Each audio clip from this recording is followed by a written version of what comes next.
Castelo de Chambord, harmonia misteriosa, força e delicadeza. Então ele via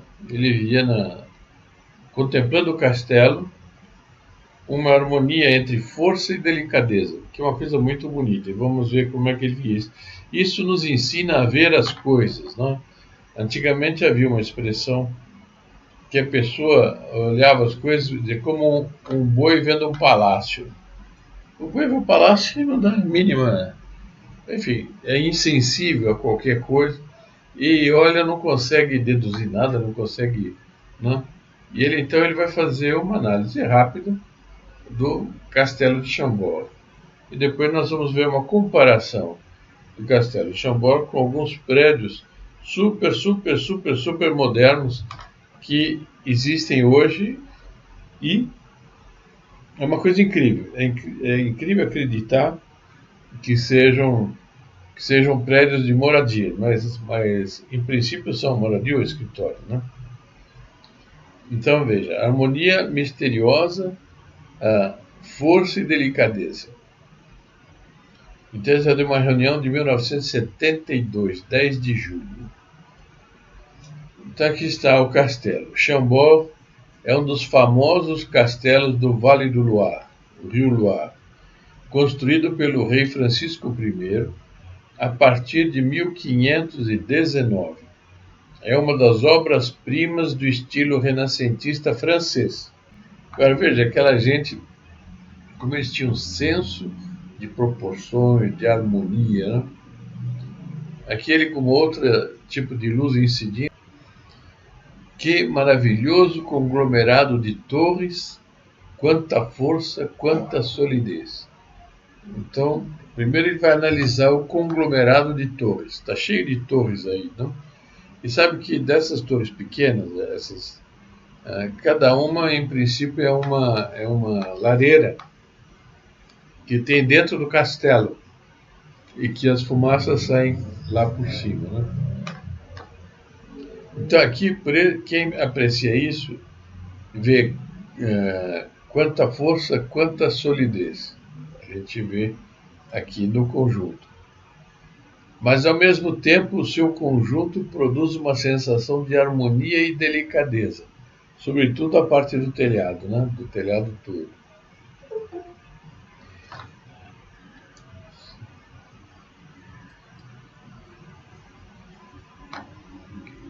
Há uma nobreza nesses tetos azulados. Aqui na foto, o azulado não aparece tanto, mas todos os tetos, eles lá não usavam telhas, mas uma pedra chamada ardósia. Os tetos são todos de ardósia, são meio azulados.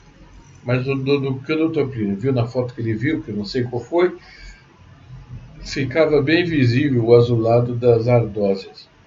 Há uma nobreza nesses tetos azulados que descem tão harmonicamente até a parte de cantaria de pedra. Cantaria, enfim, são blocos de pedra, assim, né? A gente vê onde começa aí a torre, essas torres redondas grandes embaixo, o telhado está apoiado sobre elas. Então ele diz, é uma nobreza nesses tetos azulados que descem tão harmonicamente até a parte da cantaria de pedra. Dr. Plínio via isso uma nobreza que tem aí, isso, né? Assim como algo de vigoroso nessas rochas agarradas ao chão que parecem dizer. Então eu vou repetir porque a frase está cortada. Então há uma nobreza nesses tetos azulados que descem então harmonicamente até a parte de cantaria de pedra, assim como algo de vigor nessas rochas agarradas ao chão que parecem dizer. Então veja, a parte de cima é a parte leve, aristocrática, etc., né? E embaixo é essa parte sólida a qual ele se refere. E que essas torres, assim, torres grossas, assim, fortes, elas parecem dizer: quem quiser me derrubar, se espatifa. Quem quiser arrancar-me do solo, tem que tirar o mundo dos seus próprios gonços. Isso ele diz para assim, explicitar a impressão que causa de algo muito sólido e muito firme. Depois, porque eu sou uma torre do castelo de Chambord e ninguém me tira daqui. Então, veja como ele sabe comentar a diferença entre o delicado e o forte.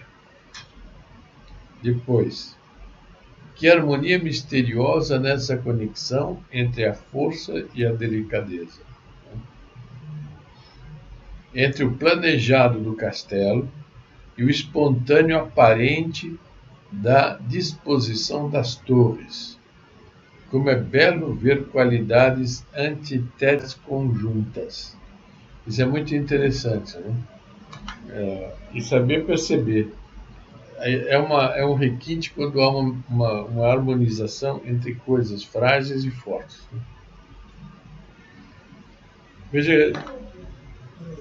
Vejam que foto linda tem o Chambord aqui, com essa luz e com esse ângulo. Porque oferecem beleza especial às qualidades harmônicas opostas quando juntas.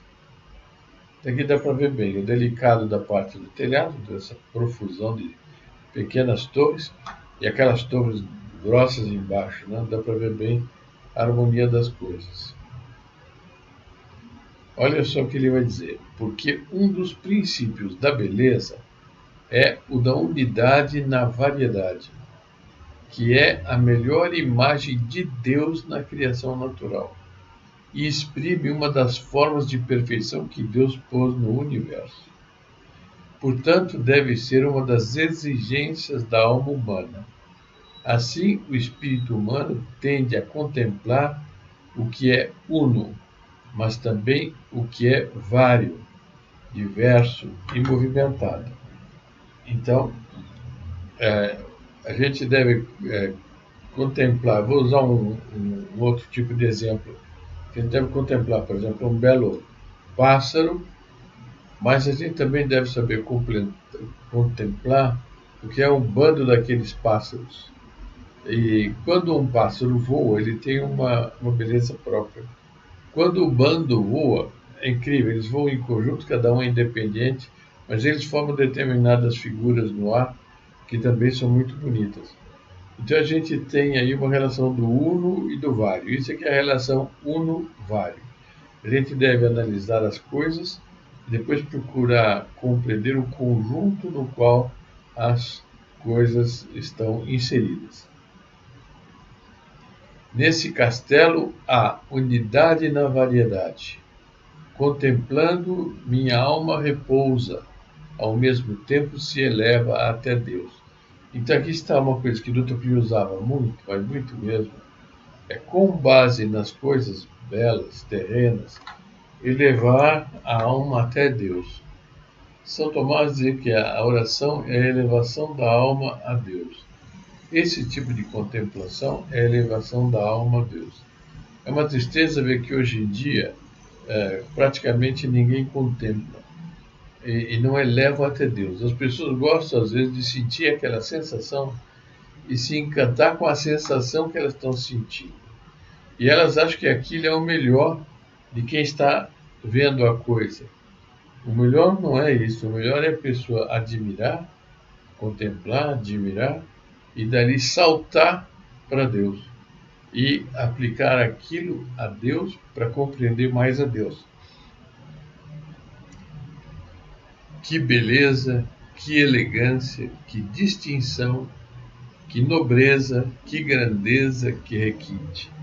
Veja só quantas palavras, e veja esse vocabulário, como é importante ter um vocabulário assim para conseguir explicitar as coisas. Senão, não se consegue explicitar as coisas.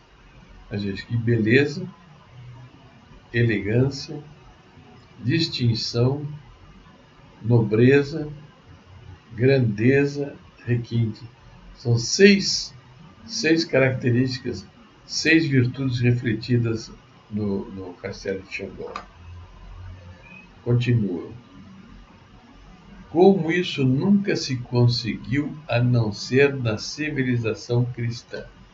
Isso é um dos argumentos mais fortes de que a Igreja Católica é a única igreja de Nosso Senhor Jesus Cristo. Porque as maiores belezas que existem na Terra são frutos da civilização cristã, são filhas da Igreja Católica Apostólica Romana e são netas de Deus Nosso Senhor. Então vejam como é extraordinário isso, como é espetacular conseguir ver as coisas assim. Continua. Como, ó Senhor Jesus Cristo, é fecundo o vosso sangue, pois 1500 anos depois de vossa morte, dele ainda nasce essa flor e desabrocha esse encanto. Então esse castelo, ele desabrochou 1500 anos depois da paixão e é fruto do sangue de nosso Senhor Jesus Cristo. E ele tem agora seus 500 anos e vai durar não sei até quando, né? Não sabemos. Mas certamente, provavelmente até o fim do mundo. Mas olha que beleza de cena. E, Senhor Jesus Cristo, vós sois a fonte de toda graça, de toda glória e de toda beleza. Veja só, fonte de toda graça, toda glória e toda beleza. Eu vos adoro. Esse é um ato de adoração muito propício, muito adequado, muito bonito, né? Agora nós vamos fazer ver uma comparação. Eu não quis colocar uma música condizente, porque, enfim, em pouco porque eu não tinha lá à disposição uma música que combinasse com esses prédios modernos, mas depois, quando chegar nas fotos do próprio Castelo Chambord, para nossa admiração, ali tem uma outra música que é uma música que favorece muito a contemplação.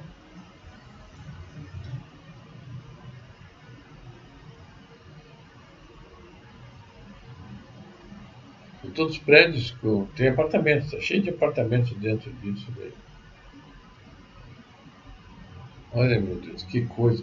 Dá aflição entrar aí dentro, viver aí dentro. É tão louco que dá aflição. Algumas coisas dessas eu não sei se estão realizadas já ou se são maquetes. Esse aqui é certo que já existe.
Na realidade, faltou uma última foto, uma última que está aqui, que é uma imagem de Nossa Senhora francesa, medieval, e uma foto do Tocqueville que nos ensinou a compreender essas coisas.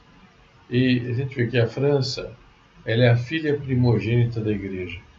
E em matéria de requinte, de categoria, a França é insuperável. Tem outros também que têm qualidades outros países, qualidades muito acentuadas.